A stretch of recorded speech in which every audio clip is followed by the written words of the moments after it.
Master minds commerce చదవాలనుకునే 10th inter విద్యార్థుల తొలి ఎంపిక. రమగారి చందమామ కథ ఏదైనా చెప్పుకుందామండి. పాత చందమామ కథల్లో జయ పూర్వమట ఒక మహిష్మతి నగరం అనుకుందాం. దానికి నాగాదిత్యుడు అని ఒక రాజుగారు ఉండేవాడు. రాజు చాలా సమర్థుడు, తెలివైన వాడు, మంచి గట్టివాడు. ఆయనకి రాజవతి దేవని భార్య, దేవాదిత్యుడని కుమారుడు. ఓకే. నాగాదిత్యుడికి దేవాదిత్యుడని కొడుకు. అయితే వీళ్ళకి ఆ మహిష్మతి నగరానికి చుట్టుపక్కల పెద్ద పెద్ద అడవులు ఉండేవి. ఈ రాజుకి చాలా మృగయ వినోదం ఎక్కువ, మృగయ వ్యసని. ఆయన వేటాడడం అంటే మంచి ఇష్టం.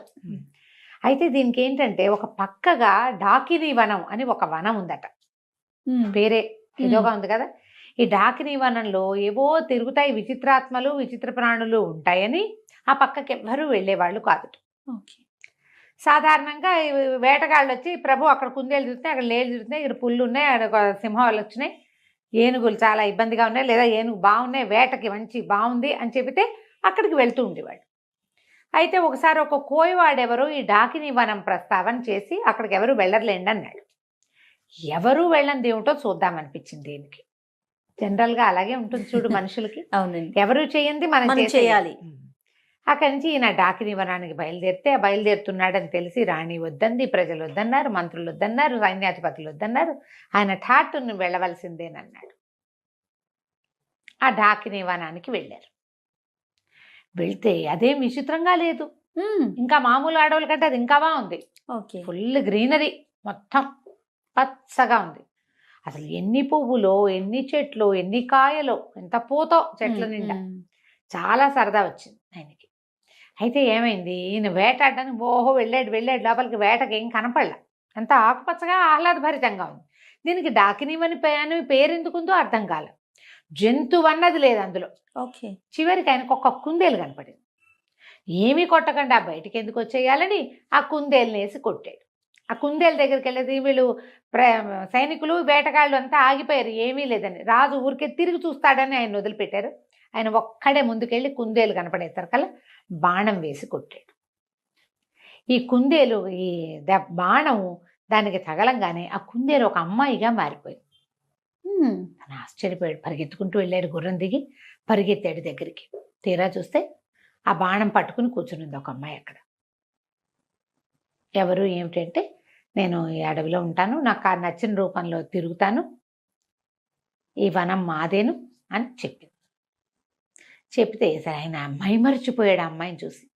ఆవిడ ఎంత అందంగా ఉందో. నాతో రా, మా ఇంటికి రమ్మని అడిగాడు. అడిగితే సరే నన్ను వివాహం చేసుకుంటానంటే వస్తాను.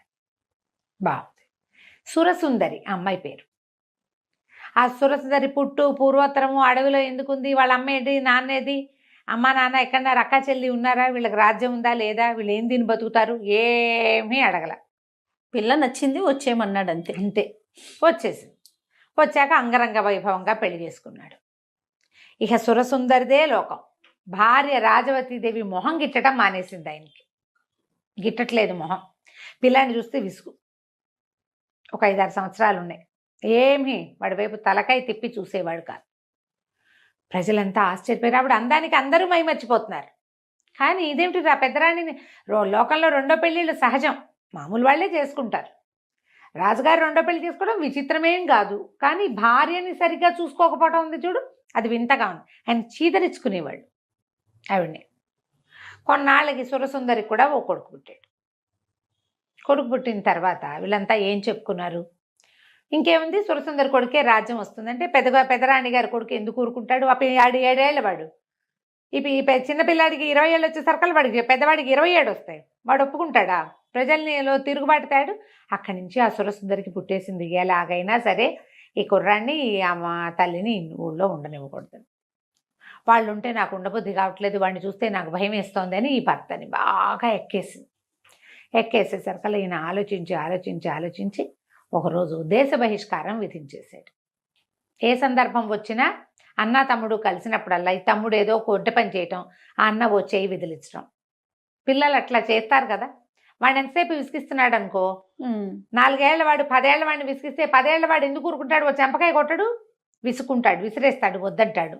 దాంతో వాడు పోయి తండ్రికి చెప్తాడు, తల్లికి చెప్తాడు. వెంటనే ఈవిడే నా కొడుకుని బతకనిచ్చేలాగా లేడు వీడు, పెద్ద అయ్యే లోపల చంపేస్తాడు, ఈ రాజ్యం కోసం వీడు పోటీ అని వాడు భావిస్తున్నాడని పిల్లల్లో లేని ఉద్దేశాలు ఆవిడ బాగా ఎక్కేసేసి. సరే అక్కడి నుంచి వయసు పెరిగింది. పెద్ద అబ్బాయికి ఒక 20 ఏళ్ళు వచ్చినాయి, 20 ఏళ్ళు పైన వచ్చినాయి. వచ్చి రాగానే ఈవిడ ఇంకా నేను వీళ్ళు ఇక్కడ ఉంటే నేను ఉండను, మా ఇంటికి వెళ్ళిపోతాను అని మొదలుపెట్టేసరికి సరే రాజ్య బహిష్కారం విధించేశాడు రాజు. తల్లిని తీసుకుని వెళ్ళిపోమన్నాడు. మంత్రి సేనాధిపతి ఎవరికీ ఇష్టం లేదు. సరే వాళ్ళు ఏం ఆలోచించుకున్నారు, రాజ్య బహిష్కారం అంటే రాజ్యం చివరిదాకా రథం మీద తీసుకెళ్ళి రాజ్యం వెలుపల వదిలిపెట్టాలి, నేను తీసుకెళ్తానని సైన్యాధిపతి రథం ఎక్కించుకుని రాత్రి వేళ చల్లగా తన ఇంట్లో ప్రవేశపెట్టి ఇంటి లోపల బంకర్లో దాచిపెట్టాడు రాణిని, రాకుమారుని. ఇక్కడే ఉంచుకున్నారు, ఎక్కడికి వెళ్ళొద్దు, చూద్దాం ముందు ముందు ఏం జరుగుతుందని. ఈ మంత్రి గారికి ఎలాగైనా ఈ సురసుందరిని అడ్డం తొలగించేసేయాలని ఉంది. ఈవిడ వల్లే ప్రాబ్లమ్స్. ఆయన ఎంతసేపు ఆవిడ చుట్టూతానే తిరుగుతాడు. ఆవిడ ఏం చెప్తే అదే, ఆవిడ ప్లానే తప్పిస్తే ఈవేళ ప్లానింగ్ లేదు పడలేదు. ఎందుకు మంత్రి సైన్యాధిపతి అదే కదా. అయితే ఏం చేశాడు ఈయన, రహస్యంగా విషం పెట్టించాడు రాణిగారికి. ఆవిడ శుభ్రంగా విషం కలిపిన ఆహారం టకటకా తినేసింది, హాయిగా విహారం చేసి వెళ్ళి పడుకుంది. పొద్దున్న లేచి మళ్ళీ తయారైంది. అంటే విషం ఈమిడిపోతోంది. 2-3 సార్లు ట్రై చేశారు. 2-3 సార్లు విషాహారం ఏమీ అవటం లేదు అమ్మాయికి. అంటే ఇది విషం తిన్నా బతికుండగలిగే లక్షణం ఏదో ఉంది. సరే ఏం చేయాలో తెలియలే. బాగా ఆలోచించారు, ముందు వెనక ఆడారు. అక్కడి నుంచి ఈ సైన్యాధిపతి అన్నాడు, పంపించేయటానికి లేదా చంపేయటానికి ఏం మార్గం దొరుకుతుందో చూద్దామని సైన్యాధిపతి ఏం చేశాడు, వీళ్ళకి ఇంతకు ముందు కొన్నేళ్ల క్రితం మంత్రిగా ఉన్న ఒక ఆయన తపస్సు చేసుకోవటానికి వెళ్ళిపోయాడు. ఆయనకి కొన్ని దైవశక్తులు ఉండేవని చెప్పుకునేవాడు. అయితే తండ్రి గారి కాలంలో ఆయన రాజపాలనకి సహాయం చేసేవాడు. ఆయన ఎక్కడో తపస్సు చేసుకుంటున్నాడు. సరే నేను ఆయన్ని వెతుక్కుని వస్తాను, రాకుమారుడు మా ఇంట్లో సేఫ్గా ఉంటాడు, మీకేం భయం లేదు, చూస్తూ ఉండండి ఈవిడ ఏం చేయొచ్చు. ఈవిడ ఇలా చిన్న కొడుకు పట్టాభిషేకానికి ప్రయత్నం చేయించడం మొదలుపెట్టింది.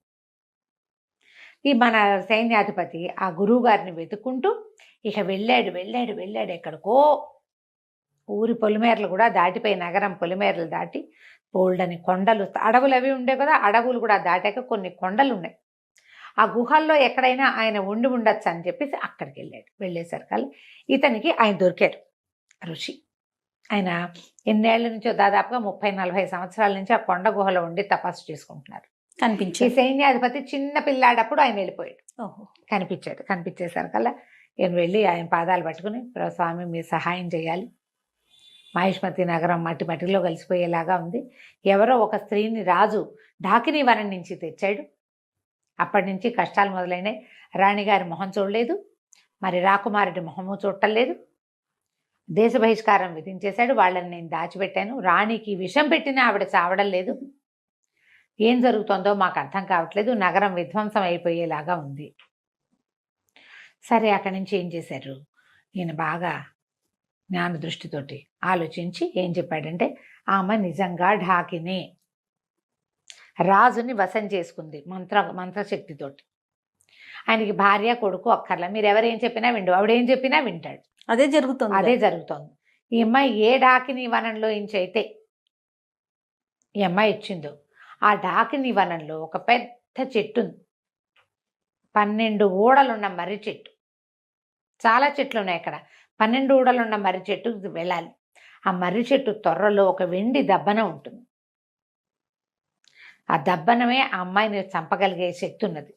ఢాకిని చంపగలిగేదాన్ని వాళ్ళు ఆ వనంలో దాచిపెట్టి ఢాకిన్లందరూ దాన్ని కాపలా కాసుకుంటున్నారు. ఇన్నేళ్ల నుంచి ఎవ్వరూ ఆ వనంలో ప్రవేశించాల. రాజు అందులోకి వెళ్ళాడు, ఆమెకు వశమైపోయాడు. ఆ దబ్బనం తెచ్చి కాలు మీద, పాదం మీద పొడిస్తే చస్తుంది. అది ఎట్లా చేయాలి, ఎవరు చేయాలి? అక్కడి నుంచి ఇతను అన్నాడు, సరే ప్రయత్నం చేస్తా అని చెప్పి అక్కడి నుంచి బయటకు వచ్చాడు. వచ్చి ఇప్పుడు ఢాకినీ వనం వెళ్ళాలంటే మొత్తం ఇది నడిచిందంతా మళ్ళీ వెనక్కి వెళ్ళాలా. అందులోకి వెళ్తే అక్కడ ఏం ప్రాబ్లమ్స్ వస్తాయో తెలియదు. సరే వెనక్కి వచ్చి మంత్రి గారికి ఈ విషయం చెప్పి సైన్యాధిపతి స్వయంగా ఢాకినీ వనానికి వెళ్ళాడు. పగటిపూట వెళ్ళాడు. అది అమావాస్య కాకూడదు, మంగళవారం కాకూడదు, ఇట్లా మంచి రోజులు చూసుకుని. అవన్నీ కొత్త కొత్త సమస్యలు వస్తాయి. మంగళవారం కాకుండా అమావాస్య కాకుండా చూసుకుని వెళ్ళాడు. వెళ్ళి ఆ 12 బోలెడన్ని మర్రి చెట్లు వెతికి చివరికి ఆ 12 ఊడలున్న మర్రి చెట్టు త్వరలో చేయి పెడితే ఇంత పొడుగు దప్పనం దొరికింది, ఇంత వెండిది. అది పట్టుకొచ్చాడు. పట్టుకొచ్చాక సరే ఇంటికి వచ్చేసాడు. ఈ లోపల ఏమైంది, ఈవిడ తనకు విషం పెడుతున్నారు అది కానీ తెలుసుకుంది ఆవిడ. తెలుసుకుంది. అక్కడి నుంచి రాకుమారుడు బయటికి వెళ్ళలేదని, ఊళ్ళోనే ఎక్కడో దాక్కున్నాడని వాసన పసిగట్టేసింది. అన్ని ఇళ్ళు సోదా చేయించి సైన్యాధిపతి ఇంట్లో నుంచి బయటికి తీసుకొచ్చేశారు.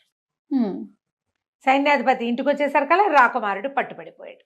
దాంతో ఆవిడేమంది, వీడికి ఊరేయాలి, ఊరి శిక్ష, కుర్రాడికి ఊరి శిక్ష వేస్తే గానీ కుదరదు. దేశ బహిష్కారం ఏమిటి, దేశ బహిష్కార శిక్షని ఉల్లంఘించినందుకు శిక్ష ఊరి. బాగుంది. దేశ బహిష్కారం వెళ్ళిపోయి ఉంటే ఏం బాగుండేది, వెళ్ళలా, ఊళ్ళోనే ఉన్నాడు. రాజుగారు వేసిన శిక్షని ఉల్లంఘించాడు కదా, ఉల్లంఘించిన వాడికి శిక్ష ఏమిటి, ఊరి. సరే ఇంకేం చేస్తారు, సైన్యాధిపతి రావాలన్నారు. సైన్యాధిపతి వచ్చాడు. ఏం చేయాలో తెలియలా, మంత్రి కాళ్ళు చేతులు ఉనికిపోతున్నాయి ఆయనకి. ఇంకేముంది, ఇక అయిపోయింది, ఊరి శిక్ష వేస్తే పిల్లాడి ఇంకా దక్కేది లేదు. రాజు ఇలా పిచ్చిగానే ఉంటాడు. ఒకవేళ రేపొద్దున ఈవిని చంపేసినా ఉత్తరాధికారి ఏడి రాజ్యానికి, అప్పుడేం చేస్తారు. సరే సైన్యాధిపతి ఆయనకి ఒక స్నేహితుడు ఉన్నాడు. ఈయన ఇంట్లో ఉంటే ఏడుస్తే రాజుగారు రాణిగారు బాధపడుతుందని ఆ స్నేహితుడి ఇంటికి పోయి అక్కడ చాలా దుఃఖించాడు. ఏం చేయాలి, ఇంత ప్రయత్నం చేశాం రాజకుమారుడిని రక్షించడానికి, చిన్నపిల్లాడు 20 ఏళ్లవాడు, ఏదో యుద్ధ విద్యలు అవి కొద్దిగా నేర్చుకున్నాడు. తండ్రి నిరాదరణ వల్ల అతను తెలివైన వాడైనా పెద్దగా ఏమీ చేయలేకపోయాడు. మేము ట్రైనింగ్ తీర్చుకుంటే రాజుగారు అబ్బాయి రాజు అవుతాడు అనేసరికల్లా ఆ స్నేహితుడు, అతను ఒక మెజిషియన్, ఏమనాలి దాన్ని, మన ఇంద్రజాలికి మంచి ఐడియాలు ఉన్నాయి. అతను అన్నాడు, ఈ సమస్య చాలా సులువుగా పరిష్కారం అవుతుంది, నేను చెప్తాను ఒక ఐడియా అని చెప్పి అతను ఒక ఐడియా ఇచ్చాడు సైన్యాధిపతి. అది వినంగానే సైన్యాధిపతి కళ్ళు తుడుచుకున్నాడు, పరిగెత్తుకుంటూ మంత్రి గారింటికి వెళ్ళాడు. ఉరి శిక్ష వేస్తామని, రేపేనని రాణిగారు స్వయంగా వచ్చి పర్యవేక్షించచ్చని చెప్పు. నా దగ్గర ఒక మంచి ఐడియా ఉంది, నా స్నేహితుడు ఇచ్చిన ఐడియా ప్రకారం ఇది వర్కౌట్ చేస్తే ఆవిడ పీడ విరగడవుతుంది. నేను దెబ్బనని తెచ్చా, దాన్ని ఏం చేయాలో ఆ రోజు చేద్దాం అనేసరికల్లా 3 రోజుల్లో ముహూర్తం పెట్టారు. యువరాజుకి ఊరి శిక్ష. కొంతమంది ప్రజలు వాళ్ళు వీళ్ళు చేరారు. సైన్యాధిపతి మంత్రి ఏమన్నారంటే, ఇట్లా పెద్ద శిక్షను ఉల్లంఘించిన వాడిని మన రాజు రాణి సమక్షంలో తీయాలి, మీరు అక్కడ నుంచుంటే ఉరిదీస్తాం మీకు మీ ముందు అంటే ఈవిడ సంతోషించింది. తనకి రాజ్యానికి అడ్డం తొలగిపోతుంది, ఈ రాజ్యం అంతా ఢాకిని హస్తగతం అయిపోతుంది, అదే కదా కావాలి. సరే ఏం చేసింది, వచ్చి ఎదురుగుండా నిలబడింది. ఈ కుర్రాన్ని ఒక గోడ వారగా నిలబెట్టారు, ఒక గోడ దగ్గర నిలబెట్టారు. సరే ఏం చేశారు, ఇట్లా పైనుంచి వేళ్లాడేది కాకుండా అట్నుంచి పోతాడు ఇట్నుంచి పోతాడు, 2 తాళ్ళు మెడకేశారు. 2 తాళ్ళు మెడకి వేయబడి ఉన్నాయి. అటొకడు ఇటొకడు పట్టుకుని లాగుతారు ఊరేయటానికి అనమాట. వెరైటీ శిక్ష. ఈవిడేం చేసింది, ఆ దీని దగ్గర నిలబడింది. సరే ఆ కనపడుతుంది రాజకుమారుడు 2 చేతులు వెనక్కి పెట్టుకుని ఉన్నాడు. చేతులు కట్టేసినట్టు కనపడుతుంది కానీ కట్టలా, 2 చేతులు వెనకాల పెట్టుకుని నుంచున్నాడు. ఆ అబ్బాయికి అట్లా బోధించారు. సరే ఆవిడ ఇంకా దగ్గరకు వచ్చి ఆ చచ్చిపోయేటప్పుడు వాడి ముఖంలో ఉన్న ప్రేత కళ చూద్దాం అనుకుంది ఆవిడ. ఈ అటు ఇటు 2 సైనికులు నిలబడ్డారు కదా, ఈ మధ్యలో రాకుమారుని నుంచోబెట్టారు తాళ్ళేసి. ఇద్దరు చెరో పక్కన తాళ్ళు లాగారు. తాళ్ళు లాగేసరికల్లా ఈ 2 తాళ్ళు వాడి మెడకి బిగుసుకోకుండా 2 తాళ్ళు ఒకటికొకటి పట్టుకుని పక్కకి వెళ్ళిపోయినాయి. రాకుమారుడు ఒక్కసారి ముందుకు పడ్డట్టుగా పడ్డాడు. ఈ పడ్డం ఎట్లా పడ్డాడు, ఆవిడ నుంచునుంది కదా చిన్నరాణి ఎదురుగుండా, ఆమె ముందు సాష్టాంగ పడినట్టు పడ్డాడు. పడంగానే ఈ బొడ్లో నుంచి ఆ దెబ్బనం తీసి ఆమె పాదం మీద గుచ్చేసాడు. అబ్బా, ఆ తాళ్ళు వాళ్ళు వేసిన హుక్ ముడి అట్లా వేశారు. ఆ మెజిషియన్ చెప్పిన ట్రిక్ అది. ఇప్పుడు 2 ఇదేసాము, ఇట్లా లూప్ లాగా వేసాము. ఈ లూప్లో నుంచి అటు ఇటు పట్టకలాగితే లూప్ కూడా వస్తుంది, అది ఎక్కడ బిగుసుకోదు. అతను చెప్పిన ట్రిక్ అది. ముందుకు పడి ఎప్పుడైతే ఇది పొడిచేశాడో ఈ రాణిగారు పెద్ద కేక పెట్టింది, పిచ్చెక్కినట్టు అరిచి చచ్చిపోయింది. పడిపోయింది కానీ అస్థిపంజరంలా అయిపోయిందట పడటం. ఎప్పుడైతే ఈమె ఇక్కడ పడిపోయిందో అంతఃపురంలో ఉన్న ఆవిడ కుమారుడు కూడా మరణించాడు. ఢాకిని జాతి అంతమైపోతుంది ఆ దెబ్బనంతో. ఇంతలో ఏమైంది, రాజుగారికి తెలుసు కొడుక్కి ఉరిశిక్ష వేసినట్టు. ఆయన అప్పుడే స్పృహ వచ్చినట్టు ఇదేది రాణిగారేది కుమారుడేడి అని అడగటం మొదలుపెట్టాడు. రాకుమారుడికి ఉరిశిక్ష వేస్తారు కదండి మీరు అనగానే ఆయన లాభో దీపోమని ఏడవటం మొదలుపెట్టాడు. రాకుమారుడికి ఉరిశిక్ష వేయటం ఏమిటి, నా కొడుకుని నేను ఎట్లా పోగొట్టుకుంటాను, నా భార్య ఏది, ఆమె ఎక్కడుంది, ఆమె ఎంత దుఃఖంలో ఉంది, నా భార్యో నా కొడుకు అని. అప్పటిదాకా ఆయనకి పెళ్ళాము కొడుకు గుర్తు కూడా లేరు. అప్పుడే ఆయన మీద నుంచి ఒక మంత్రు కట్టుపోయినట్టు అయిందనమాట. ఆయన కేకలు పెట్టి ఏడుస్తుంటే మంత్రి గారు పరిగెత్తుకొచ్చాడు. ఏం పర్వాలేదు, అంతా సజావుగా జరుగుతుందని రాజుగారిని తీసుకుని ఇక్కడికి తీసుకొచ్చారు వచ్చే స్థానానికి. తెస్తే రాకుమారుడు చక్కగా నిలబడినాడు. ముందు ఒక అస్థి పంజరం ఉంది. ఇది ఎవరిదంటే ఎవరిది? అక్కడి నుంచి ముందు మనం ఈయన ఒక సెయింట్ని కలిశాడు కదా, సైన్యాధిపతి వాళ్ళ గురువుని. ఆయన ఏం చెప్పాడంటే, ఎప్పుడైతే ఈ అమ్మాయి ఆవిడ మరణిస్తుందో వెంటనే ఆ అస్థి పంజరాలని భూస్థాపితం చేసేసేయండి, పైకి రానివ్వకండి. అంటే 50 అడుగుల లోతున ఒక నుయ్యిలాగా తవ్వి ఆమెది కుమారుడివి ఇద్దరివి అస్థి పంజరాలు అందులో వేసేసి బస్తాల కొద్దీ ఉప్పు పోసి దాన్ని మూసేసి దాని మీద ఒక మామిడి చెట్టుని పాతిపెట్టారు. ఇంకెప్పటికీ వాళ్ళు అక్కడి నుంచి బయటికి రాకుండా అయిపోతారనమాట. అది పళ్ళు కాసేది కాస్త ఏమవుతుంది ఆ వివరాలన్నీ చెప్పలేదు, కానీ ఇలా చేసేసారు. ఆ తర్వాత రాకుమారుడికి అన్ని విద్యలు నేర్పుకుని అతన్ని మళ్ళీ రాజుని చేశారు. పట్టాభిషేకం చేసి రాజుని చేశారు. కథ కంచికి మనం ఇంటికి. బాగుంది రమ్మగారు. నమస్తే. నమస్తే జయ.